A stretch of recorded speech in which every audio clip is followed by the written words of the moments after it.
పరమ పుణ్యక్షేత్రమైన పిఠాపురంలో వినాయక చవితి పండుగను ప్రజలు భక్తి శ్రద్ధలతో ఘనంగా జరుపుకున్నారు. నియోజకవర్గంలో వినాయక స్వామి ప్రధాన ఆలయమైన పిఠాపురం పట్టణం కోటగుమ్మం సెంటర్లో గల జై గణేష్ స్వామి ఆలయంలో వినాయక చవితిని వైభవంగా నిర్వహించారు. ఆలయంలో ఈ రోజు నుంచి వినాయక చవితి నవరాత్రి మహోత్సవాలు ఘనంగా ప్రారంభమయ్యాయి.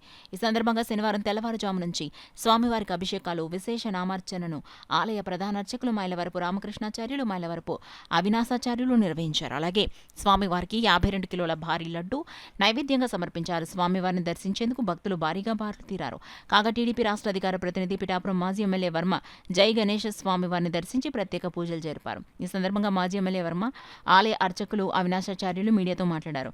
గణేష మాలధారులు, టీడీపీ నాయకులు పాల్గొన్నారు.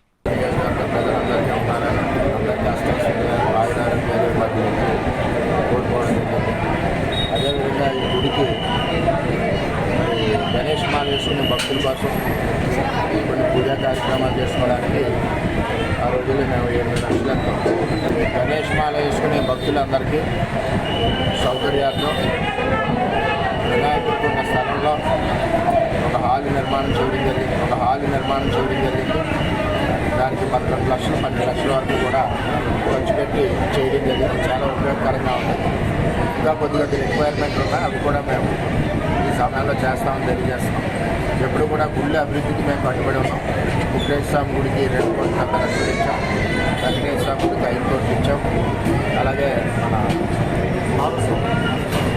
మాధవస్వామి గుడి అన్యాక్రాంతమైన భూముల్ని 50 ఎకరాలు వెనక్కి తీసుకొచ్చాం.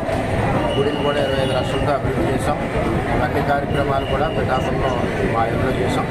ఇప్పుడు పవన్ కళ్యాణ్ గారు అన్ని టెంపుల్ టూరిజంలో పెడతా ఉన్నారు.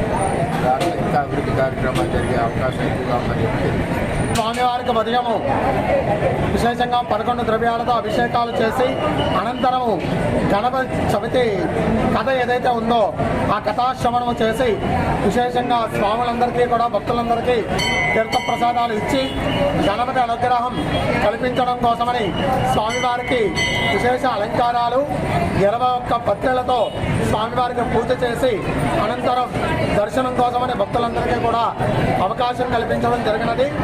అలాగే వాళ్ళ మధ్యాహ్నం ఊరేగింపు గ్రామోత్సవం, గ్రామాలన్నీ కూడా శుద్ధి చేయడం కోసమని స్వామివారి అనుగ్రహం అందరికీ కూడా కల్పించడం కోసమని గ్రామోత్సవం స్వామివారు కదిలి బయటికి వస్తూ ఉంటారు ఉత్సవమూర్తిగా. అనంతరము సాయంత్రం ప్రత్యేక పూజలు, హారతలు, వాహన సేవ అన్నీ కూడా జరుగుతాయి.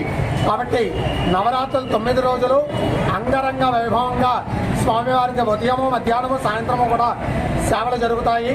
భక్తులందరూ కూడా వచ్చి స్వామివారి దర్శనం చేసుకొని చాలామంది భక్తులకి పిలిచిన వెంటనే పలికి ఉన్నారు స్వామివారు.